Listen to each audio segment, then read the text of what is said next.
welcome, it's me Martin. We have another video here, and today I'm going to be reviewing the second book that I received from ELT Teacher to Write a series. The second book that I'm reviewing is How to Write EAP Materials. And I enjoyed reading this, and if you're not sure what EAP stands for, it means English for Academic Purposes. And predominantly within English universities and universities abroad, there's an EAP department or an English department, and it's really geared for students who are unfamiliar with English being used in a higher educational institute. So for me, I've only been involved with EAP for over a year now, and I found this book incredibly useful, and I can't wait to share my review with you. So diving in, you can see, looking to the contents page, there are around 6 chapters, and before the first chapter there's a section about the authors. After the 6th chapter there's a glossary of all the terms used and also commentary on the tasks that are included in the book. And if you saw my previous review of this type of series, you would be familiar that there's particular tasks included in each chapter, and there's also some suggestions and considerations to help you reflect on those particular tasks. So, diving in and looking at the authors, the author introduction, here we've only got Julie Moore, who is the author for this series, and I found it quite interesting to learn a bit more about her entry into EAP. For me, it's only been a year, but I've been heavily involved with general English courses and teaching, and to see how she entered into EAP was quite fascinating for me. When looking at the introduction, the first chapter of the book, it guides the reader into the EAP context and what sort of things that you need to consider.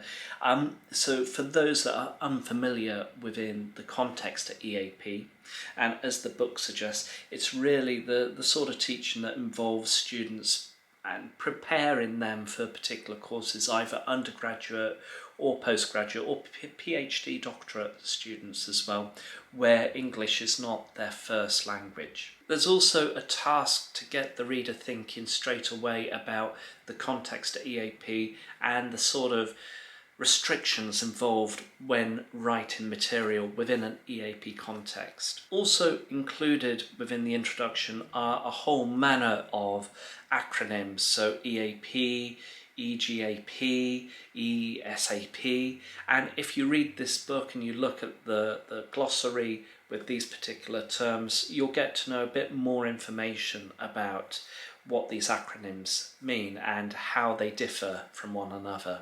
Also included within the introduction and to all acronyms within the book, there's also the footnote, which helps the reader understand a bit more about these acronyms. The second chapter guides the reader on to the next focus, which is reading, and this helps guide the reader on what to consider when writing material for reading. There are a variety of texts that you can include within reading, and as the book describes, it could be academic journals, it could be articles, it could be newspaper articles. And much like the previous book that I reviewed, there's also some consideration about copyright and copyright infringement. So some ideas about if you're going to be using a newspaper article, then you need to get permission to use that for publications. What I like about this chapter is it breaks down reading activities into 4 clear points: reading skills, text analysis, language work, and content input. Towards the end of the reading chapter, there's some follow-up tasks that you could incorporate, which are suggested within this chapter. And much like the previous book that I reviewed, there's a particular checklist that helps guide the reader, materials writer, and allows them to reflect on what they've produced. The third chapter, perhaps the most important for many EAP students, is writing. Obviously, the chapter here allows the reader and the materials writer to consider the varying contexts of writing. There's the traditional essay, there's the short writing skills which are encouraged more and more commonly nowadays. There's also the non-academic writing that students will be involved with, which will include emails and other forms of written communication. The next part of this chapter of writing looks at approaches to teaching writing. Obviously, within the chapter of writing, there is some section about plagiarism, which is usually an area which needs for students to become more and more aware of, usually culturally, because they're not familiar with the standards or referencing styles that are expected in an English academic institute. One thing that I do like about the writing chapter is that there's also some nod or consideration towards drafting and feedback and then the final writing process of essay writing for EAP students. Also included at the end of this chapter, much like the previous chapter, is the inclusion of a checklist for teachers or materials writers to reflect upon and to implement as well. The next chapter, chapter 4, focuses on language work. A lot of the language work which is involved within EAP contexts have a variety or a combination of both grammar and vocabulary. What is included within the first part of this chapter is how academic language is broken down into three broad perspectives. There's general academic language, there's semi-technical language, and there's highly technical language. Also included within this chapter are the academic word lists, and if you're not familiar with academic word lists, they're available online and they are used for a variety of either lessons and planning materials or for analysis and data analysis. The second part of chapter 4 looks at academic grammar and the differences between, active and passive forms. There's more to academic grammar than just active and passive forms, and there's a bit more reading that's, I recommend, with regards to academic grammar, and there's certain terms that those that are new to EAP need to consider, so hedging, causative language and that sort of thing. As with every chapter that we've looked at so far, apart from the introduction, there is a checklist included that guides the reader on what to include or what to question themselves when they're writing materials. The fifth chapter that we're looking at is listening and speaking, and it's interesting that they've combined both these skills together, listening and speaking. And the first part of this chapter looks at listening and sourcing listening activities for students. There's some suggestions for sources such as general listening or lectures, pre-recorded lectures, or public listening tools such as TED Talks and that sort of thing.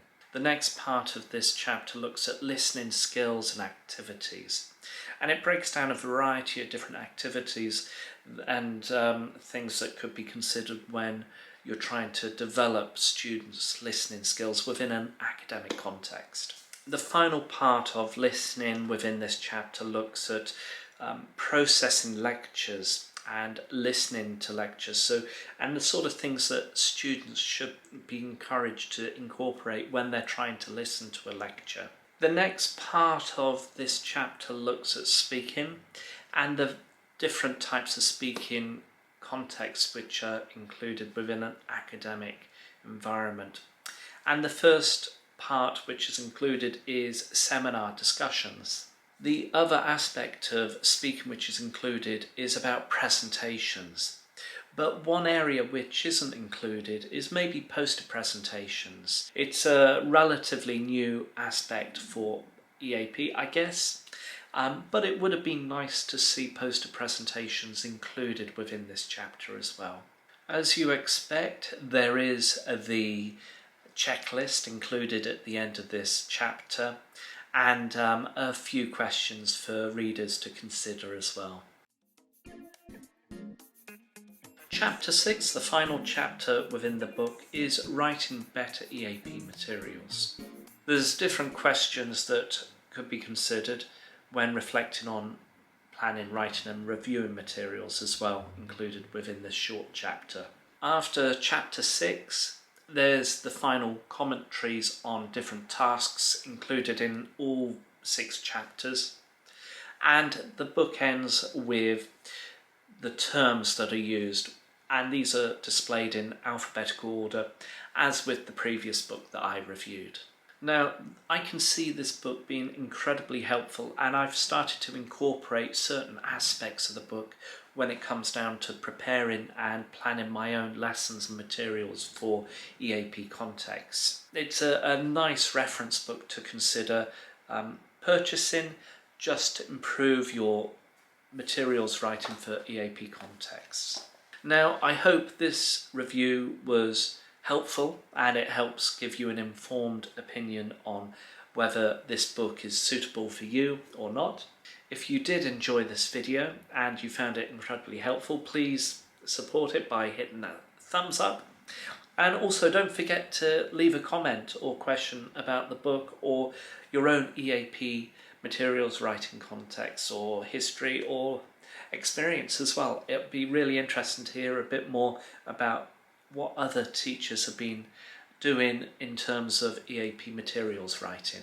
I hope to see you soon with another final book review with ELT Teacher to Writer series. And thank you ever so much again to the publishers for sending me a review copy. Highly appreciated.